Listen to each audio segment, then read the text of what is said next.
Bonjour à tous et à toutes, bienvenue sur Free Matin. Une échappe au cou du président Talon. Le miracle a finalement eu lieu au Burkina Faso. Enfin, est-on tenté de dire dans un pays où à son investiture, ce même président a refusé d'arborer l'écharpe aux couleurs nationales. Nous ferons dans un instant le débat avec Judikel Rock-Rouanou.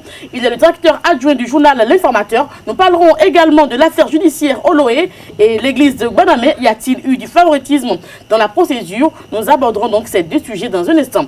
La une des journaux sera présentée par Kadera Chirou. Bonjour. Bonjour Nadège. Les journaux ont titré ce jour sur la tournée du chef de l'État dans l'Afrique de l'Ouest, sur l'exclusion du député Patrice Nombimé du parti Restaurer l'Espoir et sur la mise aux arrêts du capitaine Patrice Trépeau des Eaux et Forêts. En sport, Jonathan Adessi nous dira dans un instant que les écureuils ont roulé les panthères dans la farine. Nous en parlerons dans un instant. Et puis, le journal sera présenté aujourd'hui par Billy Laibi. Bonjour. Bonjour Nadège. Bonjour chers amis internautes. Le professeur Norbert Mahouton, pour sa candidature, promet, s'il est élu, de faire de son mieux pour arranger les problèmes de l'UAC. Bienvenue, bonjour. Voici la pub. Papa. Oui, ma fille. Tu sais, je t'ai dit qu'après mon bac, je veux devenir journaliste reporter d'image, non? Papa, tu penses m'inscrire où? Esaü, papa. Waouh! Maman, maintenant que j'ai eu le bac, je veux faire les finances et trésors. Tu comptes m'inscrire où? Esaü, beau-fils. Esaü? Oui, maman! Papa, Oui. tu sais qu'après mon bac, je vais être diplomate, non? Et tu comptes m'inscrire dans quelle université? Mais Esaü, naturellement. Esaü? À Esaü, vous êtes bien formé dans les filières comme administration du travail et de la sécurité sociale, administration générale et territoriale, administration des impôts, gestion des marchés publics, planification et développement local, droit et sciences politiques, sciences économiques et de gestion. Esaü, c'est aussi sa télé numérique Esaü TV et son journal L'Informateur. Esaü, c'est à Bedjromede, 3e rue après le carrefour 16 ampoules allant à Jericho. Numéro de téléphone 98 98 14 00 96 80 55 11 90 93 65 21. Esaü, l'excellence a un nom.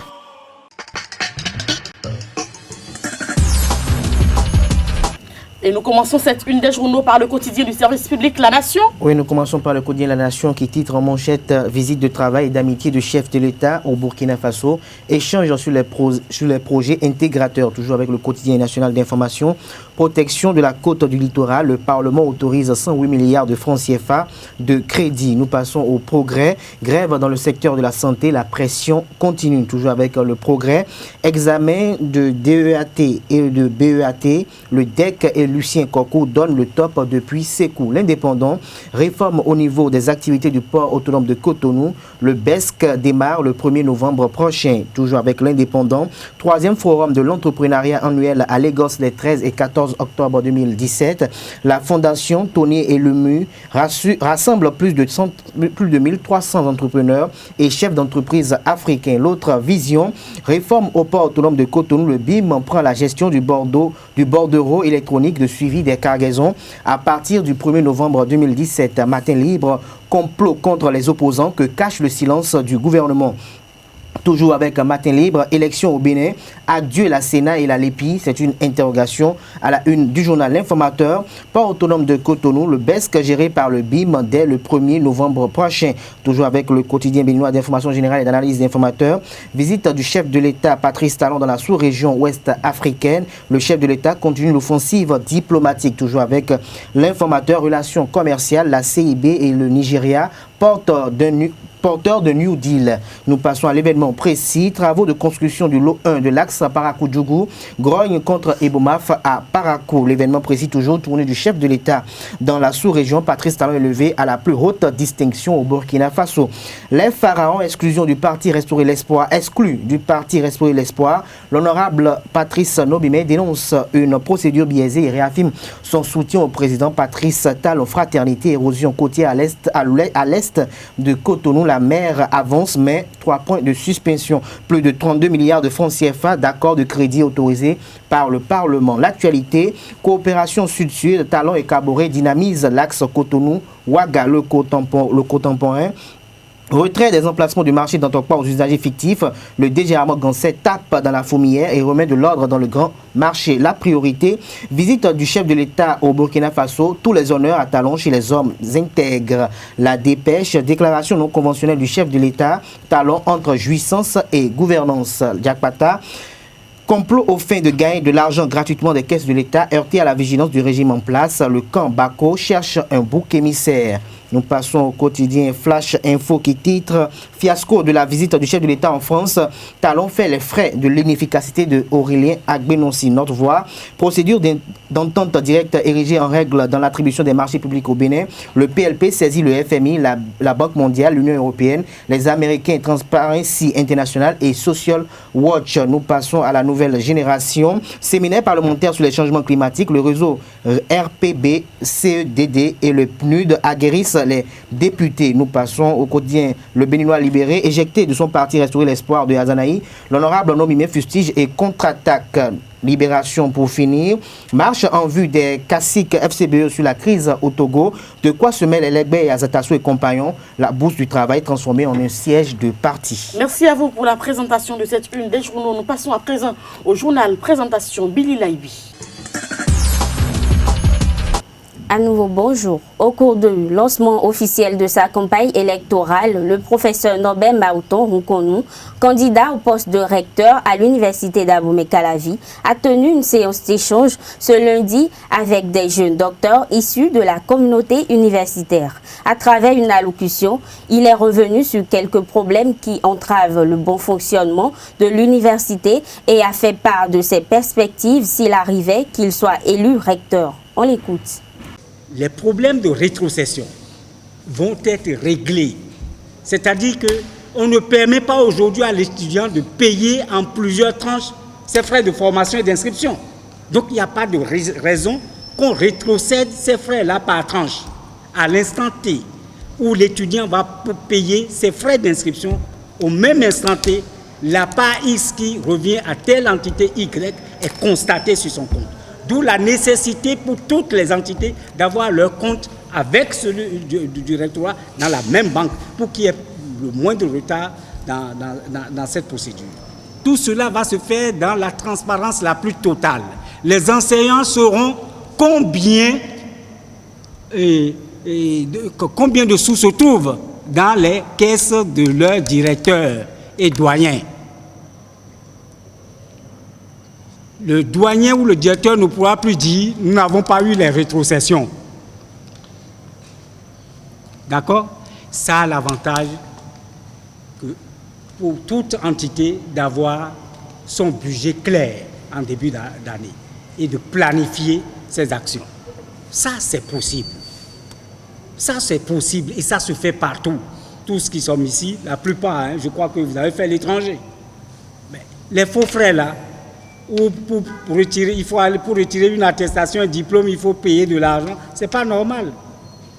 Le personnel non enseignant aujourd'hui est traité différemment selon qu'il se retrouve dans une entité ou qu'il se retrouve membre de l'équipe rectorale. Certains ont l'assurance sanitaire, d'autres n'en ont pas. Les salaires sont différenciés et pas suivant la qualité de service, mais suivant le bon vouloir des autorités. Non. On doit cesser avec une telle injustice. Il faut recréer l'harmonie entre les diverses composantes de la communauté universitaire pour que nous puissions voir dans la même direction. Cela me paraît indispensable. Gérer ensemble. Gérer ensemble, ça voudrait dire que le rectorat ne sera pas l'organe qui s'occupera de tout. Non.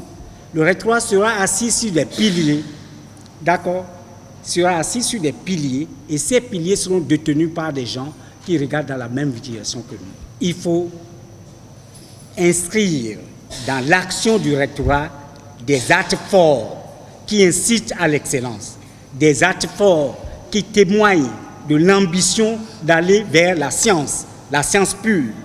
Donc la nécessité de doter notre institution universitaire d'une vraie bibliothèque. Je parle d'une bibliothèque dans tout son gigantisme. Et ça, cette ambition, ce n'est pas une ambition fatale. On en a les moyens. Aujourd'hui, il y a plein d'institutions qui disposent en plusieurs exemplaires de volumes scientifiques, de livres scientifiques, et qui veulent s'en séparer. La seule chose que ces institutions vous imposent, c'est d'assurer le transport de ce matériel vers vos institutions. Ça, je crois que les autorités actuelles ne démentiront pas. Elles sont au courant de ça, mais aucun acte n'a jamais été fait, produit dans ce sens-là. Donc, il y a tellement de choses à faire pour l'institution universitaire que nous ne pouvons aller dans cette vision qu'avec un esprit d'excellence. Ce n'est pas souhaiter l'excellence. Non. Il faut être dans l'excellence. Et c'est cette attitude-là, c'est à cette attitude que notre équipe, l'équipe Excellence, vous invite à venir gagner avec nous ces élections pour co-gérer et co-construire. Les travaux de première session de la Commission nationale de sécurité et de santé au travail a été lancé ce lundi 9 octobre par le directeur de cabinet du ministère du Travail et de la fonction publique, David Fidéouénou, à Cotonou. Les participants aux travaux vont échanger pendant 5 jours sur les préoccupations liées à la santé humaine afin de trouver des moyens adéquats à la protection des travailleurs. Le week-end dernier, la coalition Bénin en route a installé officiellement 120 délégués départementaux. Quelle est la mission de ces nouveaux délégués? Franck Barossou, délégué du département du Poufo de l'Alliance, nous en parle. La coalition Bénin en route, c'est un ensemble de partis politiques et de mouvements politiques mis sur ce fonds baptismaux le 19 août 2017 passé. Et notre vision est de mettre réellement le Bénin sur la route de la croissance et du développement durable à travers l'édification d'une démocratie responsable, inclusive de la jeunesse, fer de lance du développement de tout pays. Et dans l'optique de pouvoir réaliser notre vision, nous avons mis sur pied un certain nombre de délégués qui sont nos porte-étendards dans les différents départements du Bénin. Et donc, pour la cérémonie du 7 octobre passé, on a installé solennellement et officiellement 120 délégués représentant la coalition Bénin en route dans les 12 départements du Bénin.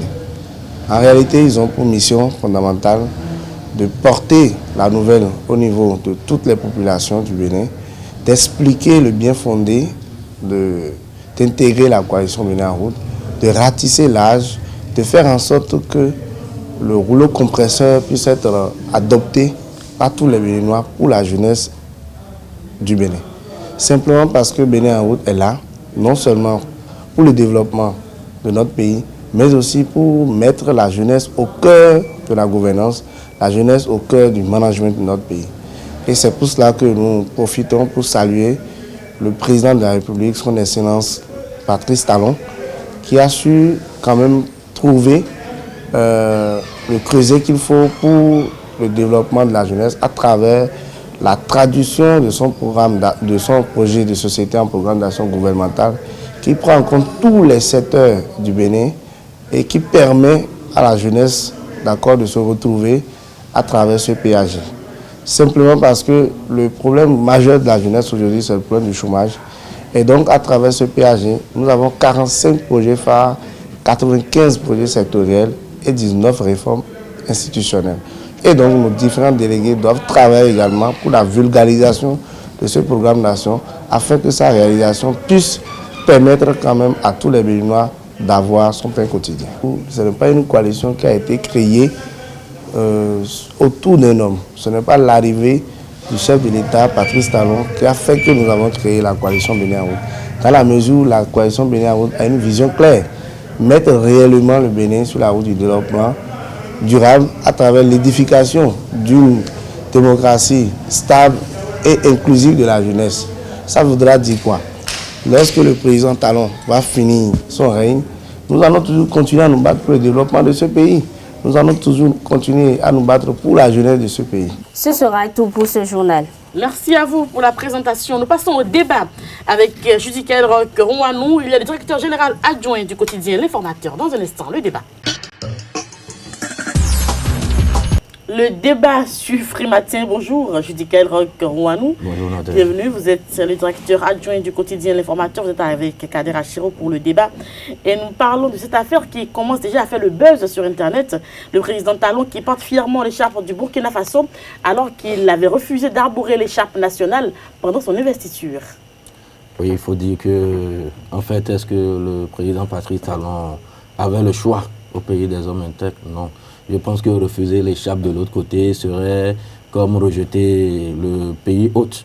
Vous ne pouvez pas venir chez moi en quête de diplomatie, en quête de relations, et puis je vous dis, voilà mes couleurs, et vous rejetez mes couleurs. Qu'est-ce que vous allez chercher chez moi alors? Vous ne pouvez rien chercher chez moi. Je pense que, en fait, sur ce coup, le président Talon a joué à la diplomatie, et quoi que les gens puissent dire. Et je pense aussi que c'est de bon ton. Je n'accuse pas les citoyens, les concitoyens béninois, qui quand même voient que c'est un peu gauche, que le président n'est pas porté chez lui et qu'il soit allé porter là-bas. Ce que les gens n'ont pas compris peut-être, c'est que ici, le président, si nous replaçons le contexte dans lequel il était, les contextes dans lesquels il avait pris le pouvoir, et le défi qu'il avait voulu rejeter, je pense que c'est tout ce qui avait conduit l'homme entre-temps à faire ce geste. Peut-être, je me dis, peut-être ma foi, il serait en train de regretter parce que ce n'est quand même pas décent qu'un jour solennel de votre investiture, vous rejetez comme ça les couleurs de votre national, de votre pays et que vous laborez ailleurs. Mais je pense qu'ailleurs, il n'avait pas le choix et on n'avait même pas le choix de lui conseiller, on ne pouvait même pas lui conseiller. Alors qu'il était stressé au Bénin aussi. On ne pouvait pas lui conseiller de refuser cela. C'est un fait diplomatique et en agissant de la sorte, le président Patrice Talon a sauvé les meubles et il a montré qu'il est quand même un homme, un stratège et qu'il pouvait fièrement discuter avec son homologue Kaboré. Et s'il refusait, ça aurait pu créer une bourde diplomatique après la bourde de Paris. Ça aurait créé beaucoup plus de dégâts, beaucoup plus de... Aujourd'hui, c'est le Bénin, c'est nous, c'est entre nous, nous en parlons. Et puis encore, c'est une minorité qui en parle. C'est des gens peut-être qui ne sont pas dans les secrets, c'est des gens qui apprécient les choses dans l'à peu près qui en parlent. Et c'est une récupération aussi de la carte politique, de l'opposition qui est en train de naître à petits coups. Donc, qu'il refuse ici et qu'il aborde là-bas, moi je pense qu'il n'y a pas péril à la demeure. Refuser là-bas serait quand même un grand dégât et les autres pays auraient même été réticents à le recevoir parce qu'on va dire que c'est donc je pense que le président Patrice Talon il n'avait pas du tout le choix. Il n'avait pas du tout le choix. À sa place, il ferait pareil. Ce qui est certain, mais ce qui est sûr à sa place, je n'aurais pas refusé chez moi. D'accord. Kader Achiro? Je dirais pour ma part qu'il y a péril à la demeure dans la mesure où on a comme l'impression que le président Patrice Talon n'était pas préparé pour le job avant de venir être président. Parce que dans la mesure, lorsque vous refusez un jour solennel d'investiture de porter une écharpe et que vous allez à l'étranger en quête de diplomatie, que vous acceptez porter cette écharpe, ça veut dire que vous n'avez pas la signification. Vous n'avez pas, dans toute sa mesure, ce que représente cette écharpe quand on la met en fait à ce niveau. Ça pour un peu d'une autre part que le chef d'État manque un peu d'humilité, et son concept ou peut-être de nouveau départ ou de rupture qu'il veut prôner et qu'il s'en affiche comme un idéal, l'amène peut-être à faire des faux pas. Parce qu'on n'a pas forcément envie de faire comme l'autre, on n'a pas envie de faire comme ses précédents, on a envie d'être un peu différent, d'avoir une divergence dans les manières de faire, les façons de faire, ce qui l'amène à faire autant de bourdes. Je reviens par exemple par rapport à la bourde de Paris où il dit qu'il était de passage et qu'il veut rencontrer Hollande. Ça, ce n'est pas des choses qu'un chef d'État peut dire par rapport à un chef d'État. Et qui veut rencontrer plutôt Macron. Ce n'est pas des choses qu'un chef d'État peut dire vis-à-vis de son homologue pour dire qu'il est de passage, qu'il veut le rencontrer. Imaginez peut-être que le chef d'État de la Côte d'Ivoire dit qu'il est de passage au Bénin, qu'il veut rencontrer le chef d'État béninois. Je pense que c'est des choses qui ne se disent pas. Et quand Roch évoquait tout à l'heure, il parlait des secrets de Dieu, des coulisses gouvernementales. Pour faire court, c'est-à-dire que le chef d'État, Patrice Talon, ne mesurait pas les enjeux de la charge présidentielle, il ne mesurait pas les attentes ou les obligations que lui imposait cette charge. C'est ce qui l'a amené peut-être le jour de l'investiture à ne pas porter cette charge. Il faut cependant le féliciter de l'avoir porté au Burkina Faso et prier pour que ce port soit pérenne, qu'il n'arrive pas ailleurs, qu'il aille ailleurs, qu'il dise encore qu'il ne veut pas porter parce que c'est un homme qui a beaucoup de surprises dans son sac.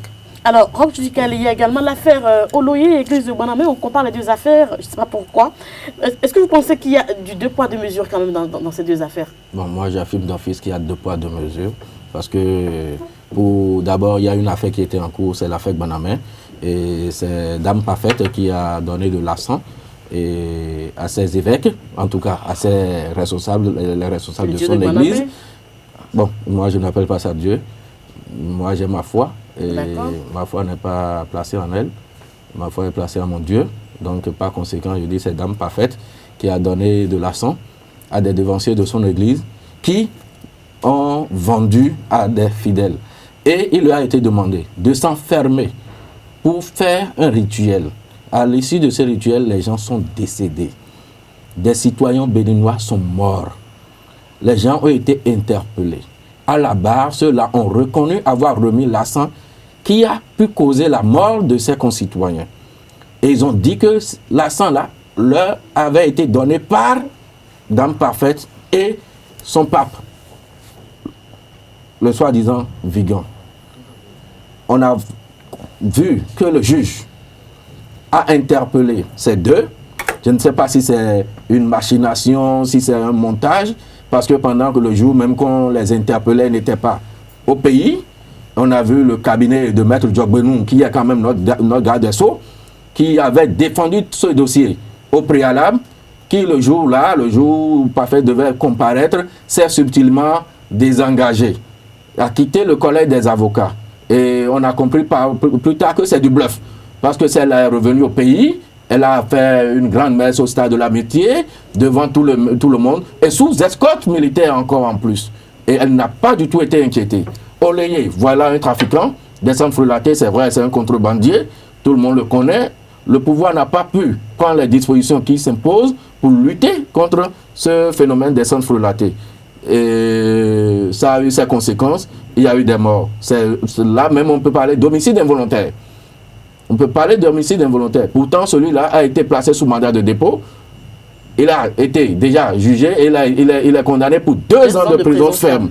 Et Parfait, on la laisse circuler libre dans le pays. C'est sous escorte militaire, c'est de l'impunité. Vous l'avez vu sous escorte militaire, vous l'avez vu sous escorte militaire. Mais il faut voir la démonstration qu'elle a faite. D'abord, son arrivée à l'aéroport, il faut voir ce qu'elle a fait au stade de l'Amitié l'autre fois. Je pense que c'est révoltant, c'est à la limite révoltant et ça décrédibilise non seulement la justice, mais le pouvoir en place, le gouvernement et surtout le président Patrice Talon. Parce que qu'on le veuille ou non, il est le premier magistrat du pays. C'est comme si la mort de ses concitoyens ne lui dit rien du tout. Ce n'est pas l'émission du pouvoir dans le judiciaire, mais quand la Constitution arrive à vous conférer le titre de premier magistrat, c'est que pour des affaires précises, vous puissiez prendre le devant, c'est votre droit de veto, pour voir clair dans cette situation. Mais c'est comme si, surtout, le rôle que le cabinet du garde des Sceaux a joué, parce que j'ai vu mon confrère Bressoussou, qui fait partie du cabinet Djokbenou, plaider ce dossier-là à Porto Novo, le jour même où le juge quand même a eu la vigilance de placer les autres sous mandat de dépôt parce qu'ils étaient passés carrément aux aveux. Ils étaient passés aux aveux en reconnaissant que oui, qu'ils ont vendu de l'essence et de l'encens et que l'encens là et les bougies pouvaient quand même orchestrer la mort de ses concitoyens. Donc je pense que c'est excessivement grave, c'est 2 poids 2 mesures, on n'a même pas besoin de s'interroger là-dessus et la urgence que le pouvoir en place, surtout le président Patrice Talon, fasse rapidement pour que le droit soit dit, pour que la justice soit rendue et pour que les parents de ceux-là, parce que ce sont quand même des enfants. Ils appartiennent à une famille. Ils appartiennent à une famille et ce n'est pas sûr que l'entièreté de ces familles soit du set ou de leur église de Banamé ou adepte de Dame Parfaite. Merci. Je pense qu'il faut avoir le mérite de reconnaître au chef de l'État, Patrice Talon, le fait de laisser de façon autonome la justice béninoise. Par rapport à cette affaire qui lie Oloyé et la justice, et l'autre de l'autre côté, cette affaire qui relie la justice à l'affaire dite de Banamé, je dirais que les 2 cas ne sont pas comparables, dans la mesure où avec Oloyé, on peut démontrer par A plus B que c'est Oloyé qui est l'instigateur de cet incendie, mais dans l'autre cas, nous ne pouvons pas démontrer... De l'incendie, vous êtes sûr que c'est Oloyé qui est l'instigateur? On peut parler d'instigateur dans la mesure où ce sont ses produits, ce sont camions, ce sont ces matériaux qui ont été exploités, qui ont engendré cet incendie. Dans l'autre cas, au niveau de Parfaite, c'est vrai qu'on a remis des bougies, des encens à des gens pour exécuter un rituel. Mais lors de ce rituel, un rituel où, sur des millions de fidèles, il y a à peine une dizaine, peut-être une quinzaine qui sont décédés. Alors, la question qui se pose là, c'est une question fondamentale parce que c'est des choses qui se passent dans tous les couvents. Pour quelqu'un qui a quand même des avancées dans les divers couvents, que ce soit les couvents les plus animistes, il faut savoir qu'il y a des rituels, quand vous n'observez pas à la lettre ce qui vous est recommandé, vous risquez la mort. Alors, le culte de Banamé, dans tout son gigantisme spirituel, je pourrais dire que ça n'engage que ceux qui y croient. Ça engage que ceux qui y croient, et tout ce qui a trait à la foi, il faut quand même traiter avec beaucoup de tact et de précaution, dans la mesure où c'est la foi de certains. Eux, ils y croient. Alors, s'ils y croient et qu'ils trouvent bénédiction, paix, salut, dans cette mission de Banamé, on ne peut pas les en empêcher. Vous pensez qu'il y a des poids, des mesures quand même? Il n'y a eu aucun poids, aucune mesure, dans la mesure où je le explique encore, qu'aucune science ne peut prouver que Parfaite de Banamé est l'instigatrice, ou c'est elle qui a engendré ces morts, parce que c'est comme la Mecque en fait, c'est comme le pèlerinage de la Mecque. On ne peut pas dire que c'est peut-être l'imam de la Kaaba qui a créé les incidents. En 2015, où des milliers de fidèles sont décédés à la Mecque, on ne peut pas dire que c'est à cause de cela que l'islam est ci, l'islam est ça. Non, c'est vrai que ce sont des événements déplorables dans un pays, mais il faut quand même essayer de voir les choses d'une autre manière. Je pense que le problème de Parfaite, c'est le problème de foi avec les gens, où les gens estiment, parce que la dame se proclame Dieu, dit qu'elle n'est pas Dieu. Ça, c'est un autre débat. Mais dans le cas de figure de l'affaire judiciaire en cours, elle n'a pas ce problème. Tout à l'heure, on a parlé d'escorte militaire. Je pense que, en ce qui concerne l'escorte militaire, pour ma petite connaissance, je pense que tout citoyen peut se doter d'une escorte militaire. Dès que vous avez les moyens et vous avez les habitations judiciaires qu'il faut, vous pouvez vous-même vous ériger. Peut-être, d'abord, vous pouvez enlever votre plaque et peut-être mettre votre nom, prénom sur votre plaque d'immatriculation de votre voiture. Ah bon? Oui, vous pouvez. Si vous avez l'argent? Oui, si vous avez les moyens. C'est autorisé comme ça aussi facilement? C'est autorisé si facilement. Si vous avez les moyens, vous pouvez vous écrivez. C'est vrai que ça revient très coûteux, mais vous écrivez aux institutions compétentes, on vous facture, vous mettez votre nom. Si c'est HIO, vous mettez HIO peut-être sur votre plaque d'immatriculation et vous demandez les gars du corps. Pareil également pour les motards. Je ne sais pas si avec les nouveaux gouvernants, les nouveaux dirigeants, ça a changé, mais je pense, je sais à ce que ça, jusqu'à un passé récent, on payait pour avoir par exemple des motards pour dire, je veux voler sur escorte, je paye pour avoir des motards. Donc oui, tout ça là, on ne peut pas dire que le gouvernement appuie Parfaite de Banamé. Je pense que non. Je pense, et c'est là où il faut peut-être saluer encore parce qu'il n'a pas en quelque sorte affiché quand même un caractère peut-être qui prend part pour ou non ou contre par rapport à l'église de Banamé. Merci chers confrères, c'était donc le débat sur Frimatin. Nous passons au sport avec Jonathan Adessi. Bonjour. Bonjour Nadège. Alors les écureuils qui roulent, les panthères dans la farine, on en parle? Oui, à l'occasion de la journée FIFA, les joueurs béninois étaient opposés à leur homologue gabonais pour le compte d'un match amical international dans la soirée d'hier. Et c'est bien les hommes du match Mogo qui sont sortis vainqueurs de cette confrontation tenue à Malmö, dans la région marseillaise, sur le score de 1-0. L'attaquant béninois de l'Hapoel Nicosie, Michael Poté, a été l'unique buteur de la rencontre. Un match globalement maîtrisé par le Bénin qui s'offre une victoire de prestige après celle acquise contre la Guinée équatoriale en août dernier. Un bond en avant du Bénin au classement FIFA n'est donc plus une option à négliger. Éliminatoire Coupe du Monde, Portugais et Français au rendez-vous du mondial. Oui, sans grande surprise, le Portugal, champion d'Europe en titre, a validé son ticket en s'assurant un succès tranquille 2-0 face à la Suisse. Les coéquipiers de Cristiano Ronaldo se présenteront en Russie dans la peau de sérieux outsiders au sacre final. De son côté, la France, vice-championne d'Europe en titre, a elle assuré sa présence en Russie. Une qualification acquise après une victoire étriquée 2-1 contre la Biélorussie. Et puis direction Libéria pour finir. Oui, George Weah veut briguer la présidence au Libéria.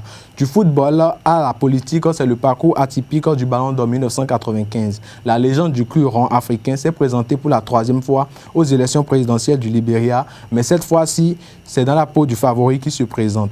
Un statut confirmé par les sondages. Désormais sénateur, l'ancien buteur de l'Olympique de Marseille et de l'AC Milan compte bien imprimer sa patte dans la vie politique libérienne, tout comme cela avait été le cas sur les rectangles verts partout dans le monde. Merci à vous, Jonathan Adessi. Espérons qu'un jour on verra Omar Tchomogo qui va vouloir être président dans notre cher pays, le Bénin.